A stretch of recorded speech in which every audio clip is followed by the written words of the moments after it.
আসসালামু আলাইকুম ভিউয়ার্স, আপনারা সবাই কেমন আছেন? তো আর 2 দিন পরেই তো রোজার ঈদ চলে এসেছে। তো এজন্য আপনারা আমার থেকে গরুর মাংস রান্নাটা শিখে নিতে পারেন যারা পারেন না। যারা পারেন তারা তো অলওয়েজ আলহামদুলিল্লাহ। তো গরুর মাংস রান্না করার জন্য আমি প্রেসার কুকারে সরিষার তেল দিয়েছি এবং সরিষার তেল গরম হওয়ার পরে দিয়েছি 4টা এলাচি এবং দারুচিনি। এই তো তেলটা অনেকটা গরম হয়ে গেছে, তারপর আমি দিয়ে দিলাম কুচানো পেঁয়াজ। তো পেঁয়াজ দিয়ে ভালো মতো নেড়ে চেড়ে নিব। পেঁয়াজটা সামান্য ভাজা হলে তাতে আমি 3 টেবিল চামচ আদা বাটা দেব, 3 টেবিল চামচ দিয়ে দেব জিরা বাটা।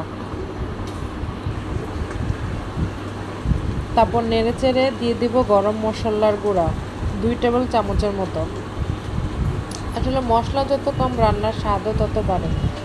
খুব বেশি মশলায় রান্না কখনোই মজাদার হয় না।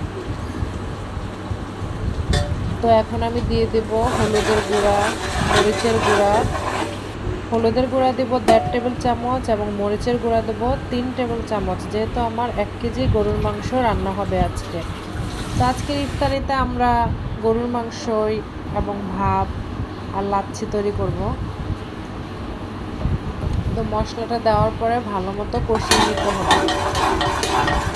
তেলটা যতক্ষণ না ভেসে ওঠে উপরে এ পর্যন্ত মশলাটা কষিয়ে নেব। তাই তো মশলাটা কষানো হয়ে গেল, তারপরে দিয়ে দেব গরুর মাংস। এইভাবে মাংস রান্না করলে মাংসের স্বাদ কিন্তু দ্বিগুণ বেড়ে যায়। মাংসটাও ভালোভাবে কষিয়ে নেবেন। মাংস রান্নার সময় কষানোর সময় পানি দিবেন না, মাংস থেকেই পর্যাপ্ত পানি বেরিয়ে আসে। তো আমি অনেকক্ষণ মাংসটা কষিয়ে নেব, প্রায় আধা ঘন্টার মতো মাংসটা আমি কষিয়ে নিয়েছি। তারপর কষানো হয়ে গেছে, তারপর আমি দিয়ে দিলাম গরম পানি। তো এই তো হয়ে গেল আমার মজাদার গরুর মাংস। ধন্যবাদ।